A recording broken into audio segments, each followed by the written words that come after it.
Vendors are often ply their trade in front of major retail shops. shopsPatson Gasura Correspondent It is not all politics in Zimbabwe. Really. In spite of the well-documented challenges, life goes on and Zimbabweans, like all other people, need products and services. Scenes of closed factories and low incidence of big construction projects are commonly cited as evidence of a stagnant nation. However, on the demand side, scenes of numerous new modern houses are common spectacle. Roads are also always full of cars of all sorts day and night. The common talk in the country is that everything has become informal, and for most ordinary people, it is a case of earning a living by the roadside. How sustainable are these micro-businesses? Collectively, they are key to national GDP growth. There is need for insights on the self-employment phenomenon. Indeed, as one drives on any highway in Zimbabwe, they will most certainly see people selling products and services by the roadside. In the residential areas, almost every house has some income-generating project of one form or another. Vendors are often stationed in front of major retail shops in most towns and cities.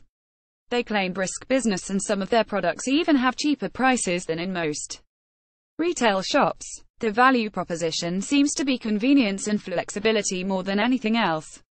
Zimbabwe is a typical VUCA volatile, uncertain, complex and ambiguous environment for businesses and citizens alike. Such VUCA environments are a recipe for market research. The Zimbabwean formal business structure has radically changed from large to small and now even micro. From the work we do in Zimbabwe, I am convinced that there is increasing need for an evolving marketing research industry with practitioners who do not just provide insights through presentations, but also offer advisory and training services on how the new smaller businesses can convert consumer insights into customer recruitment and revenue growth. Collaborations among the small business and research suppliers could also render research more affordable and increase uptake. There is need for insights on youth dynamics, priorities and values. Zone prevalent scenario. Reality in Zimbabwe is one where more and more youths are graduating to literally start businesses from classroom to boardroom because formal employment opportunities are on the decline. This may not be sustainable if these youths are not formally equipped with business startup and management skills. Once started businesses must survive beyond the founders. It is time to offer the youths opportunities rather than employment. Such a focus would indeed transform the country radically in the long run. However, how much is known about these youths in terms of their demographics and psychographics? The youths constitute more than 60% of the Zimbabwean population. Youths are thus a big stakeholder to shape the future of Zimbabwe. However, these same youths have been exposed to the mechanics of the modern world, values and choices through the prevailing digital era. Others call it the Fourth Industrial Revolution. How much is known about what is in the Zimbabwean youth's mind? It is a matter of research industry being proactive and taking a lead. And if we all work, we can positively influence national programs and policies on a sustained basis. The country cannot afford another loss of the youths into the diaspora, but rather into business at various levels. It seems time has arrived to promote family-anchored rural businesses, especially agro-based, to encourage urban-rural migration, at least mentally, among these youths. Vending in urban areas has been partly caused by rural-urban migration when people come to town in search of employment only to find formal employment is a thing of the past. Once again, research is necessary to advise policymakers on relevant urban-rural support programs.